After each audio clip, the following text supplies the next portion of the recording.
All right, ladies, welcome to this episode of the Joyful Scaling Podcast. And today I'm bringing you a success story of one of my Joyful Scaling Mastermind clients, Niki McClain. Nikki is a serial entrepreneur. She's been a realtor since 2015, having built her multi-six-figure business exclusively on referrals and repeat business, a huge feather in her cap. And what that means is she delivers an experience for her clients consistently, time and time again. She's also the owner of Balanced Kitchen Co., where they make fresh, perfectly portioned, delicious meals on the go in Edmond, Oklahoma. And she's the owner of a brand new brokerage, Collection 7 Realty, people focused, Jesus centered, with 35 agents and counting. In addition, in her spare time, when she has some spare time, which she does because she's awesome, and she does her time blocking, Nikki is a wife and a mom of three, and she enjoys taking English horse riding lessons. Let's say hey to Nikki. Welcome. Hi, how are you? I'm so good. I'll tell you, Nikki is, I came to know Nikki through online, and we worked together first one on one. We'll talk a little bit about that later. But you have grown. I mean, you were always awesome. Like, I was impressed with you. I knew you would be like a great client right from the get go, but you have come so far since we started working together. But let's go back. Let's give the listeners some context. Tell us a little bit about your background and how God has directed you through the lefts and the rights. Okay. So I was a dental hygienist while my kids were when they were littler. And my mom was a realtor and she lived in the same Oklahoma City metro. So she was living south of the metro and I was north. And so she said, you know what, just for some extra money, you should get your real estate license. Oh, that sounds great, right? Part-time, haha. And so I got my real estate license, joined her brokerage. That was, I don't know, July, August of 2015. And 6 weeks later, she moved to Africa. And so I was like, okay, here we go, sink or swim. But it's crazy because had she not, I would have just followed in her footsteps. I really think that was God's divine timing. Good for her with what she and her husband got to do, but really great for me. So it helped me kind of have to lean into people and figure out what I wanted to do. And so I switched brokerages to an Edmond location and got kind of connected with a mentor there and just had a great first year. So within 9 months, I quit hygiene and I was full-time real estate. And it was perfect because my youngest was in pre-K, so almost to kindergarten. So that worked out really well. And then I found out that I just love sharing and teaching. And so it kind of one thing led to another and I formed a team and that was great. And then it was like, oh, but we could do more. And so then that led to the brokerage. And so here we are today. Yeah. Okay. Well, isn't it funny? So I have many realtors that follow me, and not all of them, kind of make it in 9 months and then build a team shortly after that. So as you look back, what do you think it was that allowed you to succeed so quickly? Well, I think I had a strong sphere for sure. I'm an extrovert. I love being around people. And, my kids were all in elementary school, the same elementary school. So you're just constantly play dates and school events and things like that. So I think that was already built. But, you think about it, I did dental hygiene for 15 years. And so if I saw 8 people a day, that was 8 one-on-one people that I talked to, right? Times however many days a week I worked. It literally was like God building my repertoire of words and how I could interact with people, especially that one-on-one, because people tell their hygienist everything. I mean, because not very often do you get somebody's one-on-one attention and so anyway, I think that's kind of what kickstarted it. And then once I got a taste and I started to see what a difference it was making for our family, I mean, then it was like, watch out, world. Like, I can help people and make money, and then I can make my own schedule. Like, this is brilliant. Yeah. Like, Okay. So, but there, and you know this, there are women who hold back and they're like, "Ooh, I don't like to be pushy, quote unquote, or bother people." So, how did you approach that then? And if it's different, how do you approach it now? I had the same issue. Like I was like, oh, I can't post on social media, but maybe a few times a week. I don't want to be salesy. I don't want my friends to think that I'm just trying to, get a listing or something like that. I did a lot of one-on-ones, and I tell my agents that. I mean, I would schedule like 4 coffee dates a week. And so that was easy for me just because I was used to that. But I just would go through my friend list and be like, who do I like? I like this person. Like, let's go have coffee. So not only were you building those relationships, but then, you ask them like, what's going on in your life? And they tell you, and then they flip it and go, well, what's going on in your life? And then you could say, oh my gosh, like I got into real estate. I didn't realize how many people I could help. And so it just started kind of trickling from there. I would keep $5 Starbucks gift cards with my 2 business cards tied to it real cute with the ribbon, and keep them in my purse. And so when I would interact with different people that I, like maybe my kid's teacher, I would just say, hey, thank you for everything that you do. Like, have a Starbucks on me. And so that started to in fact, one of my kids' teachers was one of my very first clients. I listed her house and sold her house. And I don't know, I think we're on our 4th house together. I mean, I love them. Yeah, that's so good. But how did you get over that? Because I know there are going to be ladies listening that are like, oh, I wish I could get over that hump where it's like, I really approach people unapologetically, dare I say boldly, without thinking I'm bothering them or I come across as like pushy or anything like that. Yeah, I never led with real estate. So none of my conversations ever led to that. They trickled in, but I think if you genuinely reach out to people and you genuinely want to get to know them and form relationships with them, real estate stuff just comes naturally after that. And even the social media thing, it was like pretty early on, I realized like if I'm just posting houses, how many people in my sphere on social media are buying or selling a house? 5%. They don't care. And so then it started leading to more like, well, what could I give them? Like, what could I give them that they would still find interesting, but also still said, hey, I sell houses subtly. And so I was very, very strict on my Monday was this kind of post, Tuesday was this kind of post. And so I'd sprinkle that in. But I'm a huge book nerd too. And so I couldn't get enough. I still can't get enough. Like I would read and read and read and go research on who's doing what and what kind of thing and what strategy are they doing and what do I like and what don't I like. And I think just over time it started to kind of click, like you get to decide your style. You don't have to do it like somebody else. You don't have to be salesy. I think that's probably what made me successful early, was because realtors have a bad rap, right? For reputation, slimy, and I showed them that there was another way to do it. And then you made friends along the way. It was really cool.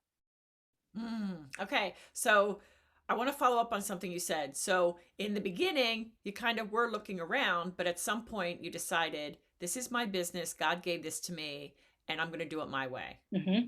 Yep. Okay. Beautiful. All right. I want to address 2 things. I want to address the many businesses you have and how you juggle it all, and also the new brokerage. But first, I want to just talk just for a few minutes about working with me. Yeah, absolutely. Sure. So we began working one-on-one. And so going back to that time, why did you feel you needed one-on-one, and what were you expecting to achieve through working with me?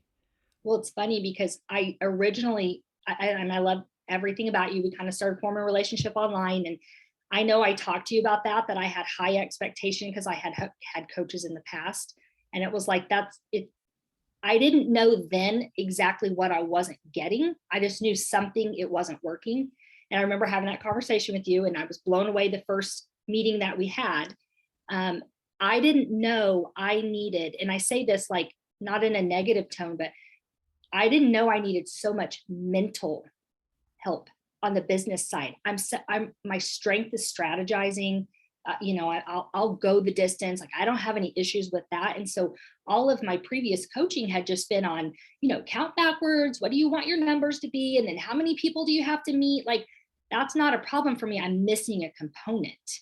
And then once I started working with you, I mean, my eyes were just opened. It wasn't that my mind was negative, but I had hurdles mentally I needed to overcome in order to scale to the next level. And no one touches on that. Judy, I know I tell you that all the time. No one touches on it. And that's like 80% of our issue. So like why I didn't know that what I didn't know. And now I'm like, oh my goodness, what could I have achieved even earlier had I gotten those mental blocks out of the way?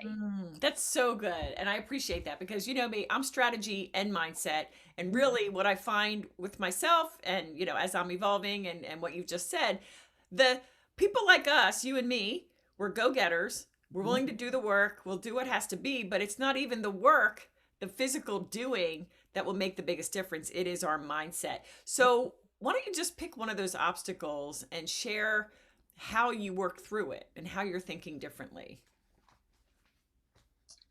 I would, let's see, one of those obstacles. There's so many. Like what's the last thing that we just, what is the last thing that we just talked about? I think it gets in my mind that if, okay, here's one. This is a good one. So, you know, from a Christian standpoint, it's greedy to want money, right? I want to scale. I want to make more money. It's greedy, that pull between Christian and, oh, you don't need all this, blah, blah, blah. And then you really helped me work through those options, all of that, to where it was like, you're not being greedy. God calls us to abundance. God calls us to do big things. He calls us to take care of what we have and he'll grow it. And we're supposed to be good stewards of his money. And not only that, but look what all we could do with it. We look how many people we can help along the way. It's not that we're wanting to make more money just to be like, oh, great, I made this amount of money, or oh, great, I have this amount of money in my savings account. Like that's not even the win. The win is at the end of the year, you look up and you're like, man, I donated this amount of money. Like I was able to help this foundation. I was able to provide a scholarship for this program for somebody. Like there's so much we can do with it. And I think God wants us to strive, to work hard, to make the money, but then to turn around and use it for his people. Right. I love that. And it's amazing because I just wrote another check to my church and I shared with my boys, I've never given more. And I can't wait until the day when I can give six figures. That day is Yes. not too far down the road because then we are using the blessings of the Lord to advance his kingdom. We're giving it back to him. I mean, Yes. it's his anyway. So that is so, so good. And I know that that is a stumbling block for so many Christian women. I would say virtually every single one.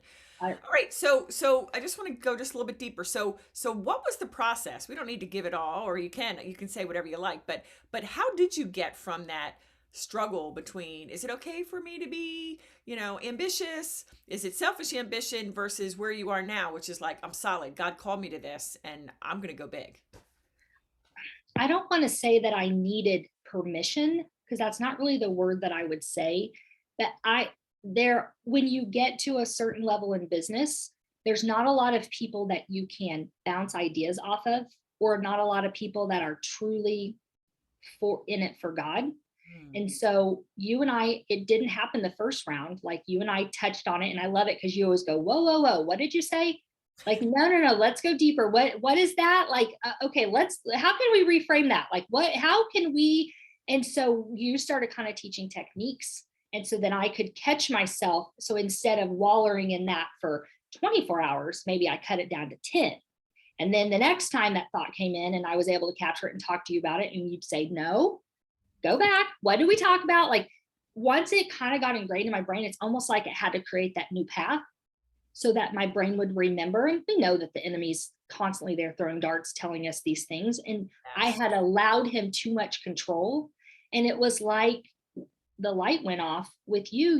You were so great at helping me see God's side of that. I think I had only been listening to the enemy's side. Because, you know, and then we say, oh, well, did God really call me to make more money? I mean, oh, no, that's probably just you being greedy. And it was nice to have another Christian woman, businesswoman, and who says, you know, talks to you through that and says, no, you're doing it for the right reasons. Don't you dare let the enemy come in and take that away. Amen. Oh, that was so good. Play that back, ladies, right there. Don't let the enemy win. All right. So briefly, before you joined the mastermind, I think we worked together for almost 6 months. So talk about the shifts, maybe in your life or your business or both, you know, because you were juggling the three businesses I mentioned, plus you were also going for a certification for coaching because you always are wanting to develop and help your agents in your brokerage. So what changed in that time period? I think two things. for sure. I think I connected with you the same time I connected with a program called Cultivate. And those two things were literally, I mean, if God could gift wrap a package and drop it on your front porch, that is exactly what he did for me. And I didn't know what I needed. And those went hand in hand together. And it was a catalyst. I mean, that is what changed. And that was probably January, February of this year. And by May, I don't even think I was the same person. And in fact, I had to do a presentation, and one of my agents came to it, and he leaned over and said, "You're not even the same person you were 6 months ago." Like, and I love him dearly. Like, he's such a good friend. And it was like, wow, for a man to be able to see it too. I felt it, but for other people to see it, it is like everything flipped a script. And it was like God had my business was super slow during that time. I didn't freak out. Any other year I would have freaked out. But those two things in alignment, it was like he had to say, I need you to pause because I'm really trying to get your attention here. We're veering off course just a little bit, and I need to pull you back in and redirect you. And I spent so much time in prayer and journaling and working with you. And then I would go to the Cultivate and I'd be around people with that. And by the time May got here, it was like, one of my friends calls it a purge. It was like he had purged my system and was like, thank you. Now I have your attention. Where are we going? This is what we're doing. This is where we're going. And then some hard things happened in the summer, because that's how it happens. Yep. And then we got through all of that, even though he helped make hard things doable. And now I have never, I really say never. I've never been walking with such purpose than I am in this exact moment. I mean, so what he was setting me up for. Hallelujah. Hallelujah. And I just want to throw a little plug out to Cultivate. Cultivate is a local small group opportunity for, is it women business owners or is it mixed? Mixed. Tell us about that. Like, tell very briefly what that is. It's a 16-week course. We meet twice a month for 4 months. And they bring a panel in, and you go through the panel of people, and it's all on different topics, but it's how to make your business a redemptive model to where, we look for excellence, but redemptive goes even a step further, how God's using this business, how he can use this business for his glory. And then we had mentors one-on-one at those events too. And then we worked on pitching our business. It was just between you and Cultivate. It literally was God saying, I'm telling you, if you will put me at the forefront, I know that's not normal. I know you've learned your whole life you're not supposed to mix politics and God into your business. But if you will put me there, I will take you to places you don't even know is coming. Oh, so good. And he sets you up for the perfect thing. All right, very, very briefly, after the one-on-one, you jumped into the Joyful Scaling Mastermind. What has that experience been for you? Coming off of the one-on-one, and now you're in this container with other powerhouse ladies. Explain what that's like. Well, I worried in the very beginning. I was like, gosh, it's because we meet every Wednesday for an hour and a half. And I thought, man, can I commit to that? What the heck? Why was that even a thought? Like, that sets me up for an entire week. Not only am I around amazing women that are in business and you get to hear different perspectives, but it's just like how God just realigned you. Every Wednesday is like a realignment. It's an appointment. I look forward to it. We go through it. It's not super long, hour and a half, but it gears me up. It gives me ideas, but it's just nice to see other women wanting to achieve the same thing. In fact, Ruthie and I were emailing last night about some different things. I mean, everyone's different, but to all come together for the same purpose, it's inspiring to see so many women truly want to run their business with God at the forefront. Yeah, and I think that's the power of the mastermind. That's why I was so excited to have you jump in, because you and I working one-on-one is great, but you get one-on-one touch in the mastermind, as well as the group setting and the business besties, like-minded women who love the Lord. You have that monthly copy training. Yep. And all that. So, okay, great. All right, now I want to get off of that. Oh, I want to add one more thing to that. So the one-to-one was great because it let me come to you with a problem. But what I like about the mastermind is there are problems that I don't know I have. And then that there will be a topic of discussion. It's like, wow, I really needed to learn that. That was really cool. So I think that's what's been the biggest benefit of the mastermind, even though I still have access and can ask you questions, and you and I've talked, we do our one-on-one, but it's nice to be able to see someone else to come up with the topics, and then you can kind of work off of that. Yeah, yeah. That's the neat thing too about those Wednesday meetings, because everybody's able to bring the question, and no matter what industry you're in, and I love keeping it varied industries so that we can learn from each other in the different industries. But if one person has a question, others either do, or others like you, or the situation, you may not have thought of it. And Yep. so it is, to me, the perfect mix for like totally what it is, scaling, and really growing. All right, let's get back to your journey. You mentioned earlier that this summer there was an event where you moved from one brokerage that you co-owned to the brokerage that you now own on your own. Whatever you want to share about that, and then tell us about what your new brokerage is all about, because you're molding something a little bit different than traditional. Yeah. So I had co-owned a brokerage with a friend of mine, another agent, and we just were starting to kind of go in different paths. It wasn't that one was better or worse, good or bad. We just were kind of, our leadership styles were changing, kind of where we want, just the way we wanted to do real estate was changing. And so it just got to the point where it was like, it's really capping both of us with our growth potential. And I think it was getting a little bit confusing with the brokerage, like, okay, well, this is kind of how they do it, and this is kind of how they do it. And so I made a hard decision. Listen, lots of prayer. I mean, lots of prayer about this. Probably one of the hardest conversations I've had throughout my life, but made the decision that I wanted to go ahead and not have the brokerage together, and that I was going to go ahead and form my own. And so I just poured into it. Not easy, but just poured into like, what's God calling me to? Because He's calling me to this. And so anyway, I worked through that for the summer, and we launched Collection 7 August 1st. And we started with 29 agents, and we're at 35. And I just interviewed, I think, 3 more that are awesome fits. Wow. So Yeah. So I feel really excited because I feel God calling me, like uncapping what was capped. And now He's like, not that that was a bad thing. I have no negative, like none of that. It's just He wants me to go in a different direction. And now I feel like He's like, good job, sister. Okay, now we're going. Like, let's go. yeah, and I look at that from the outside as a leap of faith. And I was just reading in my devotions this morning where it's like, okay, God wants to take you somewhere. He has a purpose for your life.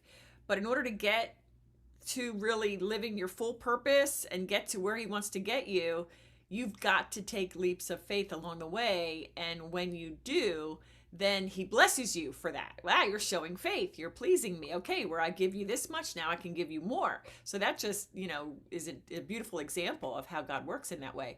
So can you identify, that was a tough transition. Mm-hmm.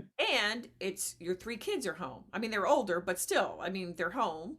And you've got other things on your mind in the way of, the balanced kitchen and your own personal real estate business. How did you handle it all and do it so well? Because you just mentioned you did it. It was hard, but you were strong through it. How was that possible? And how did Yeah. you do that? I mean, I wouldn't want to go back and do it. That was a rough summer. But well, I'll tell you one of the ways. So I'm going to backtrack just a little bit. So in May, the very last, I know you and I've talked about this, the very last day of Cultivate, they brought in prayer warriors, is the best way I can think to describe them. Never met these people a day in my life. They didn't know anything about me. And they all listened to what God was telling them and spoke over me, which I've never had. I used to think was cuckoo. Sorry, I know I shouldn't say that, but like I just hadn't experienced it. So I was like, really? How can people, like, you don't even know me? And so they prayed over me, and they just kept saying, God, you're doing a lot of work that's unseen, but God sees it. A beautiful community is going to come out of the woodworks that you didn't even know existed. All these friendships are going to be born, and that God is calling you to achieve something great and something new, and that your gift that's been capped is going to be uncapped. And within 5 years, I mean, she's very specific. Within 5 years, you truly are going to just know how to do what God's calling you to do. And I kept thinking, like, really new? Like, because there was no indication I was going to do another brokerage, zero. So I kept thinking, new, like, what the heck? New, like, what? Even the leader of Cultivate, when after I talked to her this summer, she was like, I didn't see that coming. I kept thinking the same thing. Like, what are they talking about? New? She just started Balanced. Maybe that's what it is. And so I just really kind of drew closer to God after that. I have read that. I wrote it down, everything they said verbatim. And I have read that, I bet 1,000 times. So anytime this summer I got down, because then it started to unfold. And I was like, well, that was fast, God. You don't usually move that fast. You didn't mess around that time. But I think I was open. I was ready and listening. And so anytime I got frustrated or just exhausted, I would pull that out and I would read through that prayer. It was almost like the extra strength that I needed from him to say, I have a plan for you. I appreciate that you took the leap of faith. I know you didn't want to do that. Comfort's easy. It would have been easy to stay. There was nothing negative going on with you. And so to have that conversation, knowing that you're going to hurt somebody, right? Nobody, my partner didn't want to do that.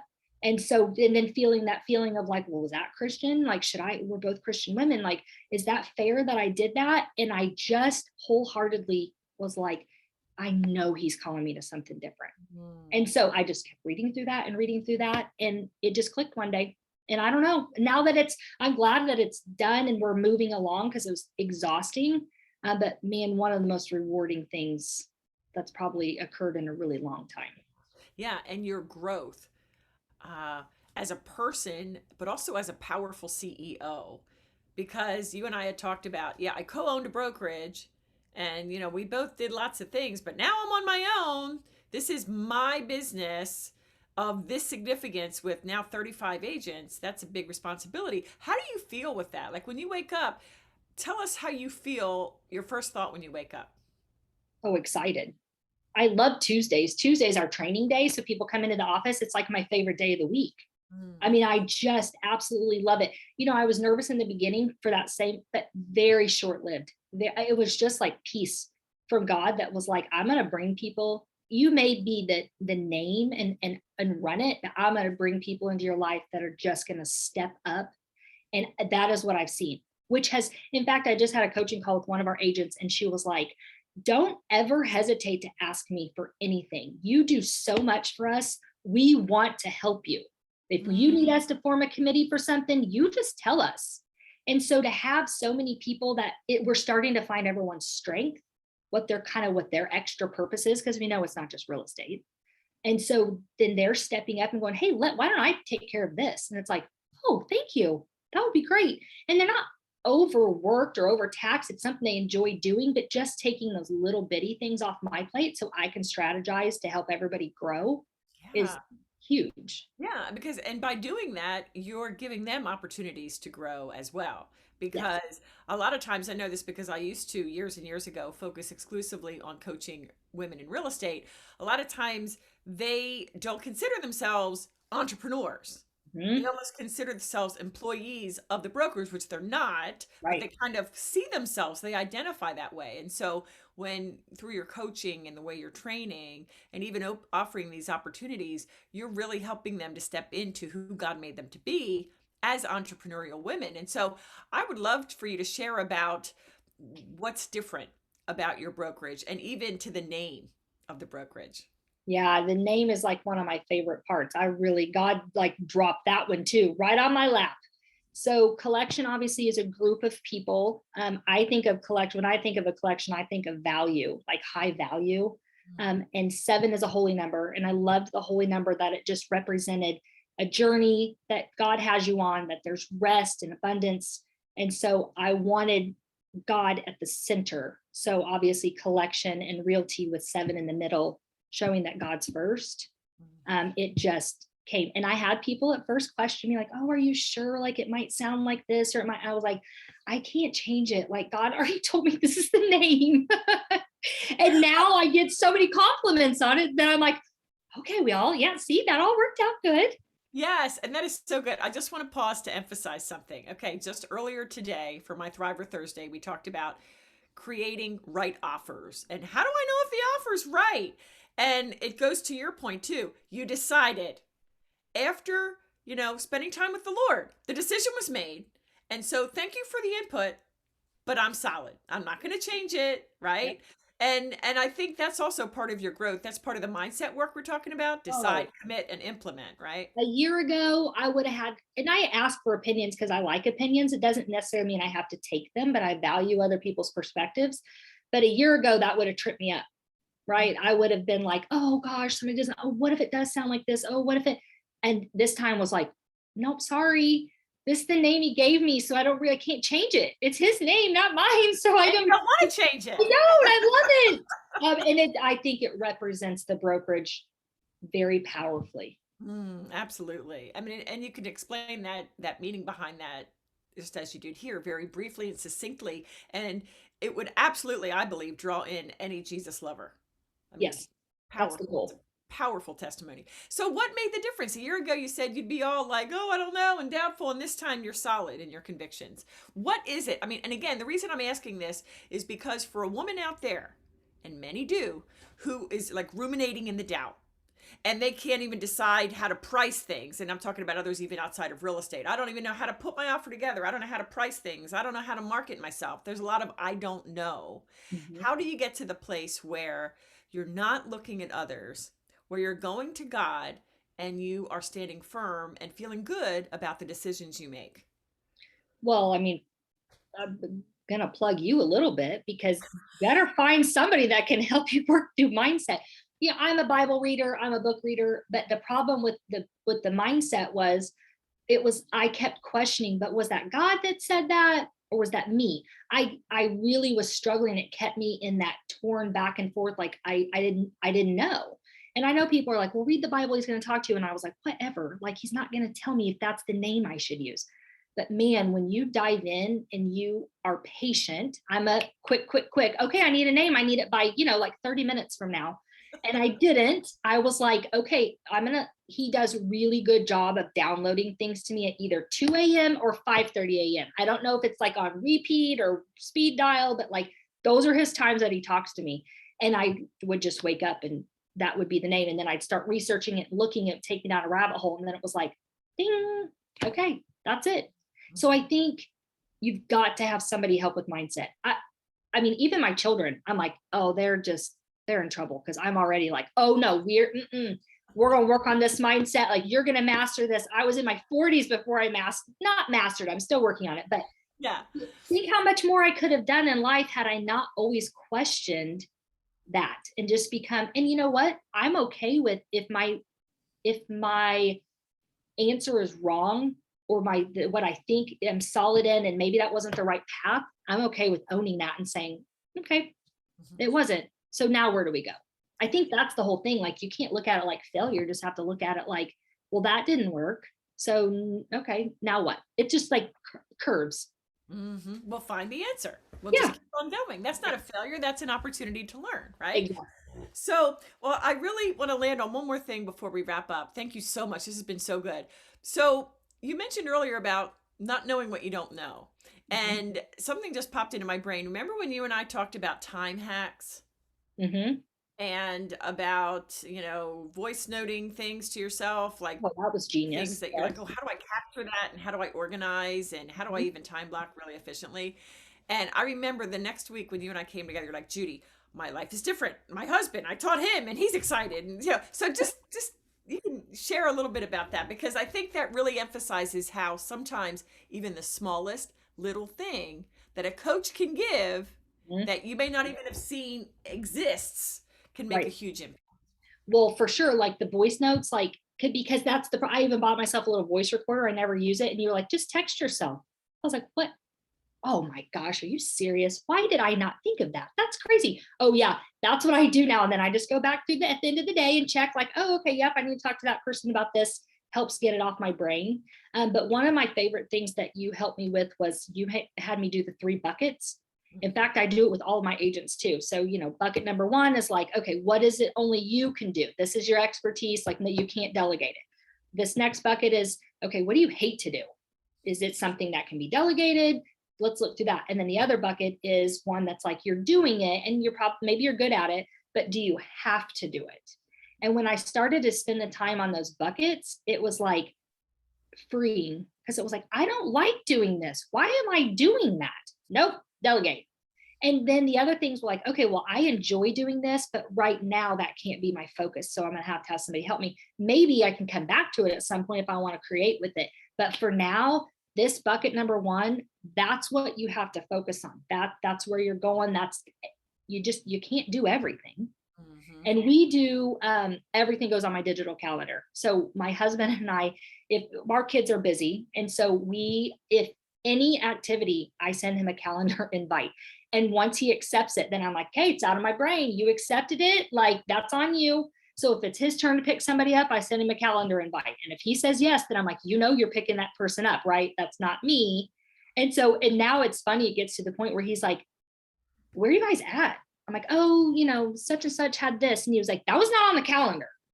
I was like, I mean, that's the only way we're coming and going. We see each other, but by the time we get home, like, I don't want to sit down and talk about what we have to do. And just visually it's on there. And so that way, if I need help with something, because I'll tell him, or he might tell me, and then we weren't focused and we forget. And so those things have been game changers for me. Wow, that's so good. All right. Well, as we wrap up, is there anything that you wanted to share, anything on your heart right now that we haven't talked about that you'd like to make sure we cover?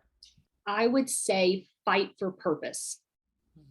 I wish that I could articulate it and put it into words. When you are walking in your purpose for where God truly called you to go, and it can be, did he call me into real estate? I don't necessarily think he said, I think she's going to be really great at selling houses. I don't think that's just the segue.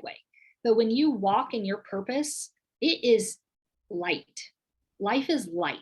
It's enjoyable. You just feel like you're making a difference every single day versus just working to get a paycheck or just doing something to check it off your list.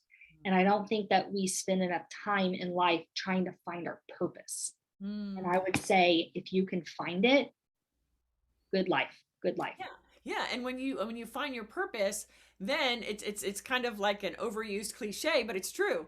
If you love what you do, it's work, but it doesn't really feel like work, and it's something you look forward to. So that's huge. Well, how would you recommend someone find their purpose? Because I know that there are women out there who feel like they have been searching for their purpose, but they don't feel like they've landed on it yet. So I think it's 3-part. One is books, 100% books. Like, that's how God speaks to me too, like with ideas.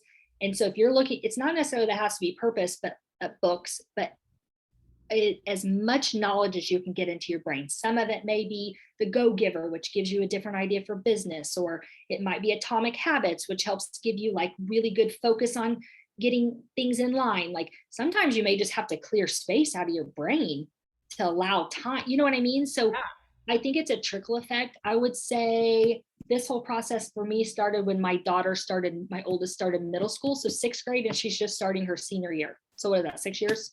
I read every single morning, at least an hour. I mean, I that is important to me. It's usually something godly. Sometimes it'll be godly stuff with business. Sometimes it's the Bible. Sometimes it's a podcast, a sermon, so, whatever. You have to start your day there. And then I think by getting your brain right, then the rest of the day, I think he can kind of talk to you and start leading you.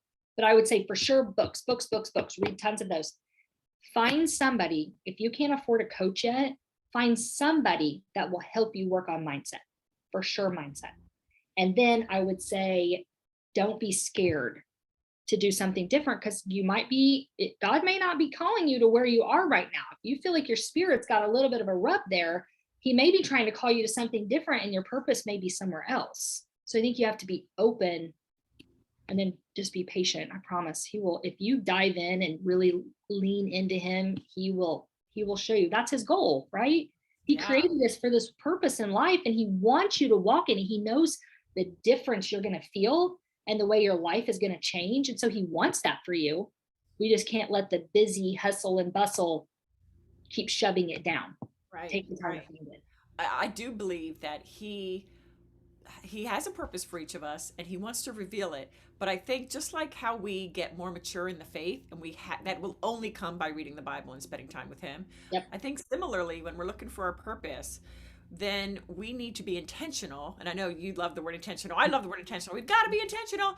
We've Yep. got to be intentional on asking him and seeking it, and then like resting. Okay, God, I really wanted it, like you said. I really wanted it yesterday, but I'm not hearing from you yet. So I'm just going to walk faithfully knowing it's coming, and it's going to be coming in your perfect timing. So I love that. All right. Where Can I say too, sure. journaling? Mm, Journal your thoughts, your emotions, what you think he's calling. The very first time I did that, I was like, oh, okay, what's he calling me to? Am I going to adopt a baby from overseas? Is he sending me to be a missionary? Like all of those things. And then it's fun to go back when he answers. And then you go, I was so off base. He probably was laughing like she don't even have a clue what's coming. Like, so yes, journal.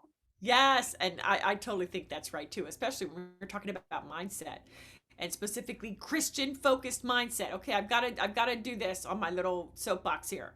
Ladies, you love the Lord Jesus Christ. Please be discerning on whose advice you listen to. Mm. Okay?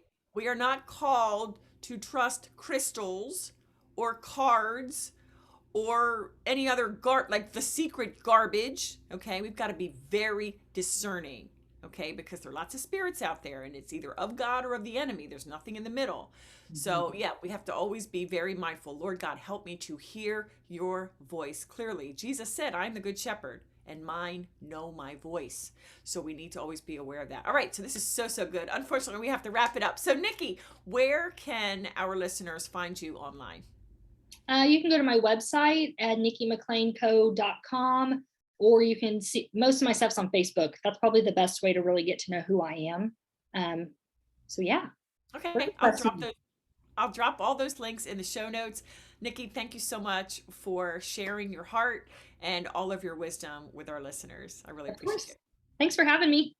All right, you're welcome. Thank you, ladies, for listening. Please, if you have not yet left a rating and a review, would you please do so right now? I would really appreciate it. Take a snapshot of it, send it to me, tag me at Judy Weber Co., and I will send you a little gift. So, besides that, ladies, thank you so much. We will see you next time.